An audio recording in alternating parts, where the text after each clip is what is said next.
Good afternoon అండి. ఇప్పుడు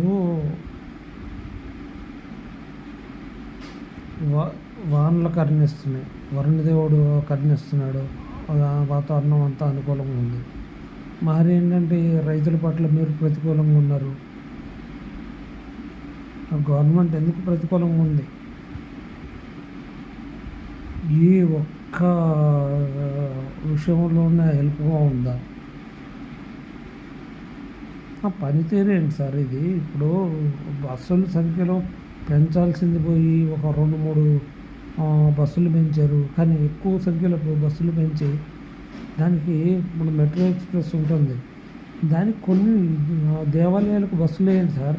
ఇప్పుడు టెంపుల్కి శనివారం టెంపుల్స్కి వెళ్తారు కదా, అలాగే అన్ని దేవాలయాలకు కూడా మీరు శనివారం కాదు ఊళ్ళల్లో బస్సులు నడపండి. దాన్ని ఆదాయం వచ్చేటట్టు మార్గం చూడండి. ఎంతో కొంత ఫ్రీ అనేది పెడుతున్నారు, ఓకే.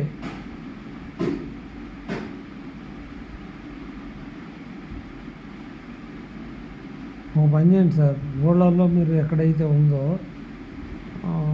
ఇదివరకైతే మహిళలకి ఎక్కడంటే అక్కడ ఫ్రీ ఇస్తున్నారు కదా, ఊళ్ళల్లో తిరిగే బస్సుల్లో పురుషులకు ఫ్రీ అని పెట్టండి.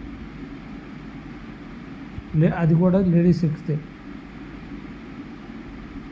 గ్యారంటీ మీ పథకం సక్సెస్ అవుతుంది, మీకు రెవెన్యూ వస్తుంది.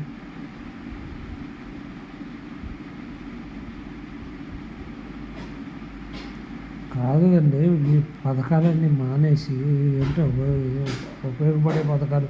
ఇప్పుడు మీ ఫ్రీ బస్సు పథకం వల్ల కొంత బెనిఫిట్ ఉంది. ఎవరికి? ఉద్యోగస్తులకి, కొంతమంది లేని వాళ్ళకి ఉపయోగకరంగా ఉంది కాదంట్లా. కానీ దానికి ఇప్పుడు బస్సుల సంఖ్య పెంచి వేరేవి కూడా లింకప్ పెట్టవచ్చు కదా, ఆదాయాన్ని పెంచుకునేది చూసుకోవచ్చు కదా.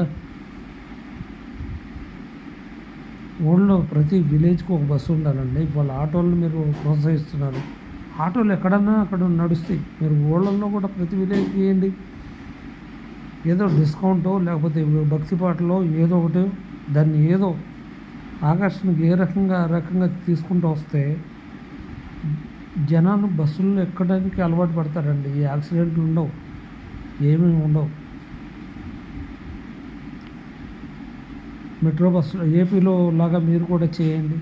బస్సుల సంఖ్యలు పెంచి హైదరాబాద్కి ఎక్కువ బస్సులు పెంచి మెదక్ నర్సాపూర్ రూట్లో బస్సులు ఎక్కువ ఉండాలి. పటాన్చెరువు రూట్లో కూడా ఉండాలి. రేటు ఉండేది చూడండి, ఫ్రీ